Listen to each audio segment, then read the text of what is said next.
कौन और मीनू डिसाइड करेंगे कि तुम्हारे घर पे कौन और कितने दिन रहेगा? हाँ, ये नौबत ही नहीं आती अगर आप उसे अपनी बेटी कहकर ना। मैं सोचा था कि मैं अगर थोड़ा सा नाटक करूंगी ना उसके सामने, उसे अपनी बेटी मानूंगी, कंट्रोल में कर पाऊंगी। सीरियसली मॉम, एक्स्ट्रा क्लासेस चल को थोड़ी पता है कि आप दोनों सुबह सुबह ही गई थी। तब मैं जिंदगी और मौत के बीच फंसा हुआ था और झनक मुझसे मुंह मोड़ के नहीं जा सकती थी। नहीं गई, ये समझाने की जरूरत नहीं। मैं किसी भी इंसान को उस हालत प्लीज मेरी शादी की बात दोबारा मत उठाइएगा, क्योंकि मुझे शादी नहीं करनी। क्योंकि भी इस इंतजार में बैठी हो कि कब बनी और मेरा रिश्ता टूटे, तो मेरी जगह लो इस घर की बहू। जनक सीरियल में अभी तक आपने ये देखा, अर्शी सृष्टि को कॉल करती और बोलती है कि मैं जनक से परेशान हो चुकी हूँ।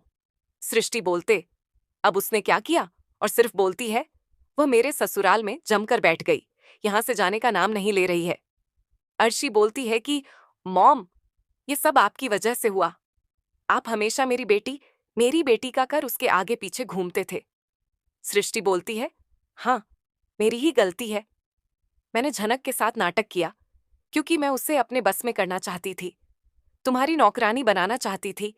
अब ये सारी बातें विनायक सुन लेता है और वह सोचने लगता है, आखिरकार ये सृष्टि कभी नहीं सुधरेगा। सृष्टि विनायक को देख लेती है, जब वह आरती से बात कर रही होती है, तू और चीज से बात कर कर बोलता है कि मैं थोड़ी देर बाद बात करती हूँ। विनायक सृष्टि से बात करता और बोलता है, सृष्टि, तुम कभी भी सुधरने वाली नहीं हो ना। तुम के साथ नाटक कर रही थी, झूठा प्यार का दिखावा कर रही थी। सृष्टि बोलती है, ऐसा कुछ भी नहीं है। विनायक बोलता है कि तुम उसके साथ अस्पताल में ऐसा व्यवहार क्यों कर रही थी। अब दूसरी तरफ मीनू और छोटन बात ही कर रहे होते हैं कि वहीं पर भी पास आ जाती है और दोनों को बातें करते देख लेती है, तो बोलती है कि यही क्लासेस चल रही है आप लोगों की। इस बात पर मीनू बहुत ही ज्यादा गुस्सा हो जाती है। मीनू ये बात जाकर थप्पी को बता देती है कि बिपाशा वो हमारे पर्सनल मैटर में बोलती है, उसका कोई भी हक नहीं है हम दोनों के बीच में बोलने का। अब दूसरी तरफ अर्थी जनक से पूछता है, तुम आखिरकार जनक शादी क्यों नहीं करना चाहती हो? इतना अच्छा तो तुम कोलकाता रह रही थी, फिर तुम्हें यहां आने की क्या जरूरत थी?